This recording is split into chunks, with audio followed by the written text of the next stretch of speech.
Good morning बच्चों। Class 12 physics में आप लोगों का स्वागत है। पिछली कक्षा में पिछली वीडियो में हम लोग अनेक आवेशों के बीच लगने वाले बल के बारे में पढ़े थे, अध्यारोपण का सिद्धांत। तो उसी सिद्धांत के आधार पर एक क्वेश्चन है।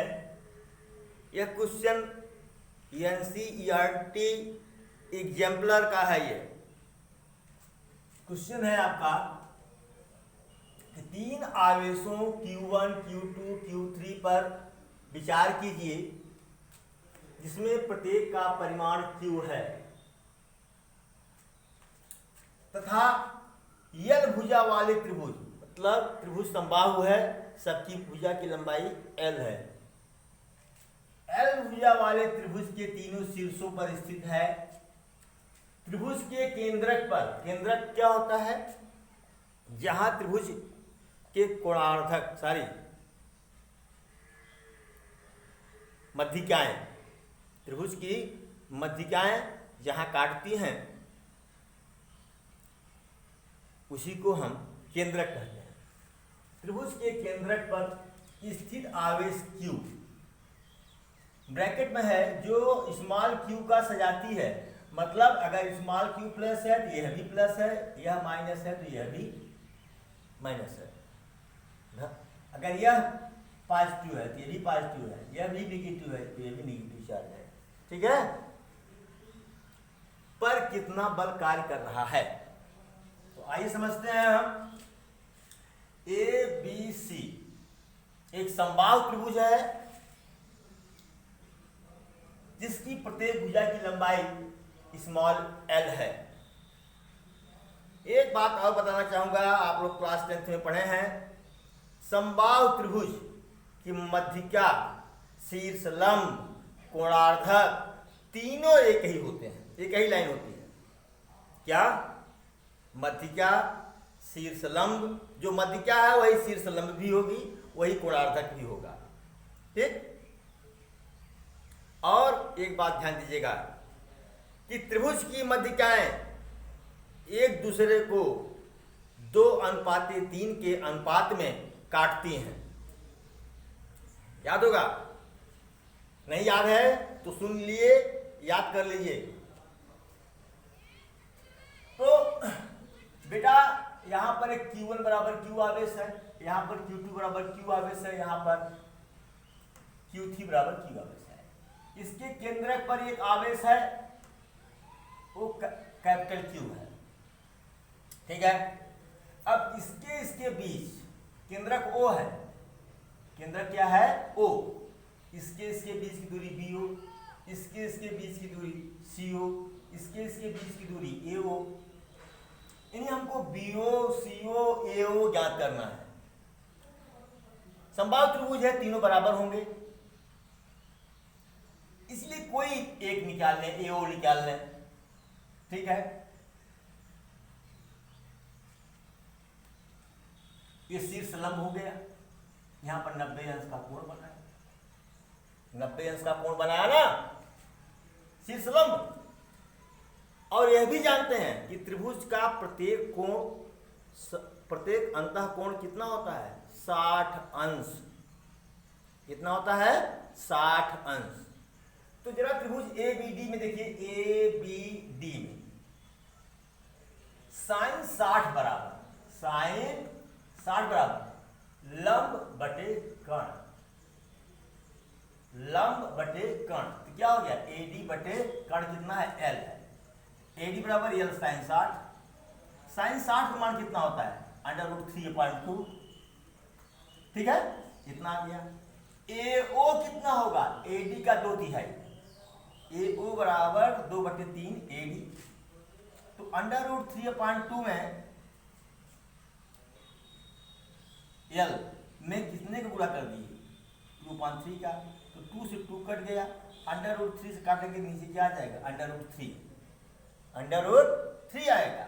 ये कितना हुआ? L/√3। AO कितना हुआ आपका? L upon root 3।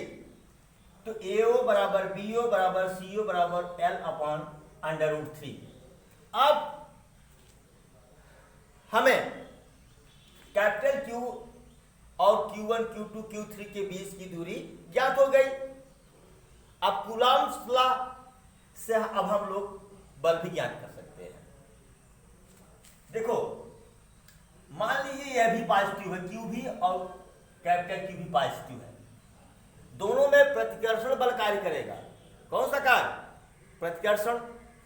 ज्ञात करना है कि कैपिटल Q पर लगने वाले बल की, यानी जो ये Q2 है, यह Q पर किस दिशा में बल लगाएगा? इस दिशा में। और Q1 इस दिशा में, Q3 इस दिशा में। क्योंकि ये Q1 है इसलिए F1 की दिशा हमने ये ले लिया, ठीक है, AO दिशा में। यह Q2 है इसलिए BO दिशा में लगने वाला प्रतिकर्षण बल हमने क्या ले लिया? Vector F2। देखिए, ये Q3 है इसलिए CO दिशा में लगने वाला बल हमने क्या लिया? वेक्टर कैपिटल F3, ठीक है।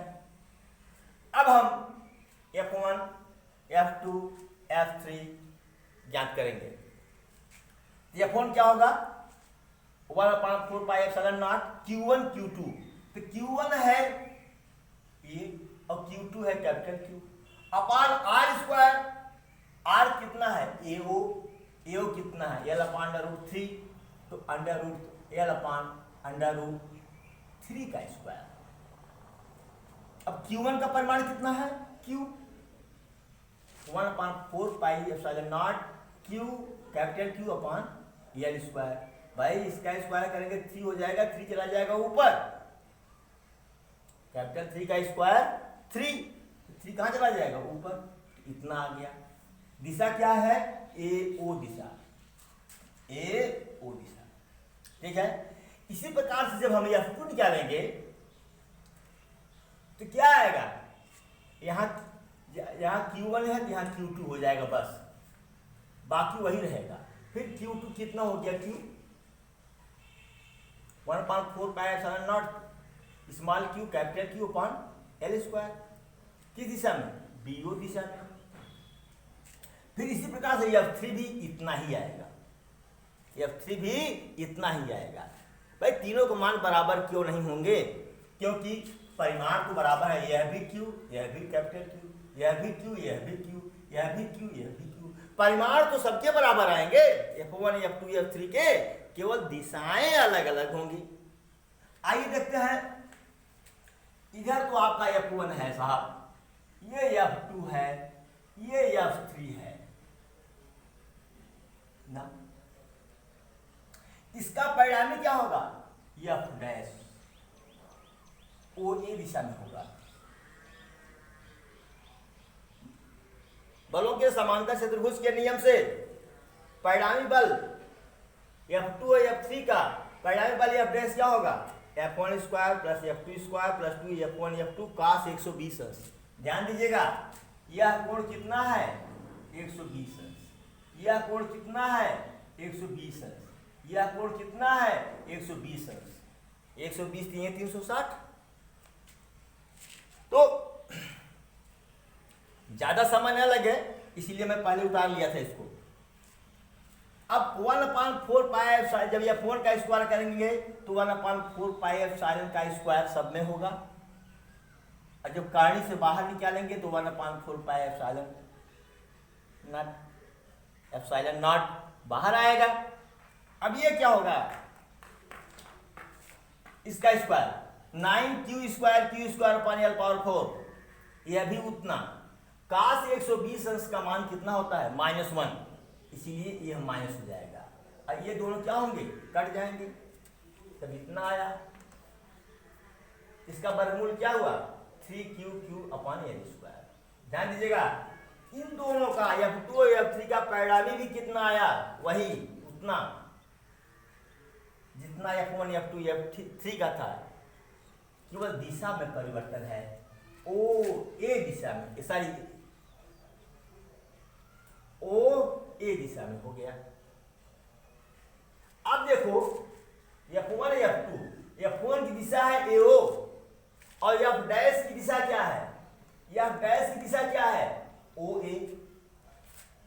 देखो दोनों के परिमाण समान है, दोनों के परिमाण क्या है, समान है। जरा देख लो ध्यान, दोनों के परिमाण समान है, ठीक है, लेकिन दिशाएं क्या है, विपरीत है। एक AO है, AO दिशा में, दूसरा OA दिशा में।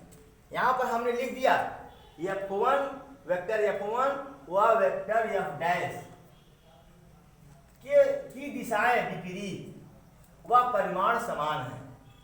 दिशाएं विपरीत है तो एक प्लस होगा एक माइनस होगा, जब जोड़ेंगे तो क्या आएगा, 0। अतः परिणामी बल कितना हुआ, 0। तो कैपिटल क्यू पर कितना बल कार्य कर रहा है, 0। अगर ये तीनों परिमाण में बराबर न होते तब 0 बल कार्य न करता। तीनों आवेश, क्योंकि तीनों आवेश क्या है, बराबर है, एक बात। दूसरी बात, त्रिभुज समबाहु है, 2 बात, ठीक है। तीनों Q1 Q2 Q3 के परिमाण समान है और त्रिभुज समबाहु है, इसलिए तीनों बलों के जो परिमाण होंगे वो बराबर होंगे, दिशाएं अलग अलग होंगी। ठीक है बेटा, इसको नोट कर लीजिए। आगे पढ़ते हैं continuous distribution of charge.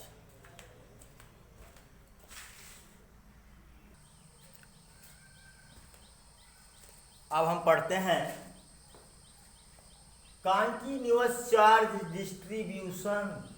Continuous charge distribution, continuous का मतलब होता है सतत, चार्ज मीन्स आवेश, डिस्ट्रीब्यूशन मतलब होता है वितरण, सतत आवेश वितरण।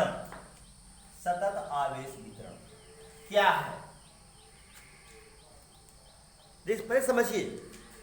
मान लीजिए कोई वस्तु है, मेरा ये मुट्ठी जो है कोई वस्तु है, इस पर कुछ आवेश दिया गया, आवेश इस पूरे पृष्ठ पर, इस पूरे पृष्ठ पर समान रूप से अति सूक्ष्म दूरी पर वितरित हो जाए, वितरित हो जाए, तो इसे हम सतत आवेश वितरण कहते हैं। ध्यान दीजिएगा, कुछ लोग यह समझते हैं कि सतत आवेश वितरण का मतलब ऐसे कि जैसे इस पर पूरा एकदम फैल गया, जैसे एक चद्दर फैल जाती है, चद्दर की तरह ढक लेता है, ऐसा नहीं है। जो भाई आवेश क्या है, कण है ना, तो बहुत अति सूक्ष्म दूरी पर चारों तरफ पृष्ठ पर फैल जाता है। देखिए परिभाषा, यदि किसी वस्तु को आवेश दिया जाए और आवेश पृष्ठ पर समान रूप से तथा एक दूसरे से अति सूक्ष्म दूरी पर वितरित हो जाए तो इसे आवेश का सतत वितरण कहते हैं। इसका प्रकार देखिए, पहला प्रकार है रेखीय आवेश वितरण। रेखीय आवेश वितरण, जैसे तार ले लीजिए, पतला तार ले लीजिए, उसको आवेश दे दीजिए, तो आवेश का वितरण क्या होगा, तार की लंबाई के अनुदिश। देखिए रेखीय आवेश वितरण, यदि आवेश का वितरण किसी सीधी या वक्र रेखा के अनुदिश हो, आवेश का वितरण किसी सीधी या वक्र रेखा के ऐसे समान दूरी पर, ऐसे या ऐसे भी हो सकता है,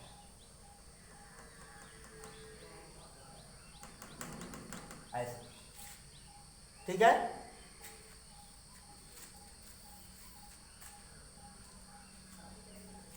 यदि आवेश का वितरण किसी सीधी या वक्र रेखा के अनुदिश हो तो इसे रेखीय आवेश वितरण कहते हैं। और सबसे महत्वपूर्ण चीज इसमें जो है कि रेखीय आवेश वितरण की, जब कोई तार है उसमें रेखीय आवेश वितरित हो चुका है, उसकी प्रति एकांक लंबाई पर आवेश की मात्रा को रेखीय आवेश घनत्व कहते हैं। इसे लैम्ब्डा से प्रदर्शित करते हैं। कहने का मतलब यह है उसके एकांक लंबाई पर जितना आवेश होगा, लंबाई और आवेश और लंबाई का जो अनुपात होगा वह रेखीय आवेश घनत्व होगा। देखिए यहाँ पर लिखा है हमने कि यदि अति सूक्ष्म लंबाई dl पर आवेश की मात्रा dq हो तो रेखीय आवेश घनत्व लैम्ब्डा बराबर dq/dl कूलाम प्रति सेंटीमीटर। बहुत सीधी सी बात है बेटा, इसको उतार लीजिए और ध्यान से पढ़ लीजिए, दिमाग में बैठ जाएगा। उतारिए इसको।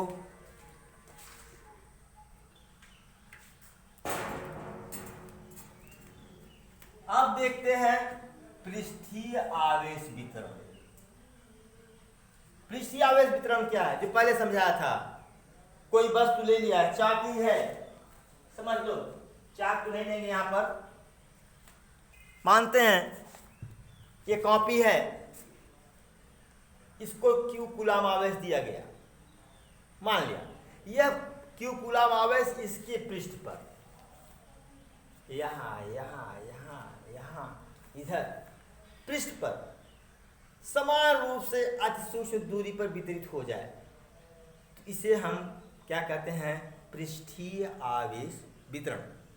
ध्यान दीजिए, अगर इसका संपूर्ण क्षेत्रफल इसमें 6 तल है, 6 तल का क्षेत्रफल A हो, इसके अति सूक्ष्म क्षेत्रफल dA पर आवेश की मात्रा dq हो, ठीक है, तो dq/dA जो होगा उसे हम पृष्ठीय आवेश घनत्व कहते हैं। क्या कहते हैं, पृष्ठीय आवेश घनत्व कहते हैं। वही चीज लिखा गया है कि यदि किसी वस्तु को आवेश दिया जाए और आवेश उसके पृष्ठ पर समान रूप से वितरित हो जाए तो इसे पृष्ठीय आवेश वितरण कहते हैं। पृष्ठीय आवेश वितरण के प्रति एकांक क्षेत्रफल पर आवेश की मात्रा को पृष्ठ आवेश घनत्व कहते हैं। इसे सिग्मा से प्रदर्शित करते हैं। देखिए ये गोला है, ऊपर थोड़ा सा नोक निकली हुई है। यदि एकांक पृष्ठ dA पर आवेश की मात्रा dq हो तो पृष्ठीय आवेश घनत्व सिग्मा बराबर dq/dA कूलाम पर मीटर स्क्वायर। बहुत सिंपल सी बात है, ऐसे बहुत समझाना नहीं है। इसके बाद तीसरा आपका आता है, तीसरा आयतन आवेश वितरण। ठीक है, वैसे ही होगा। यदि किसी वस्तु को आवेश दिया जाए और आवेश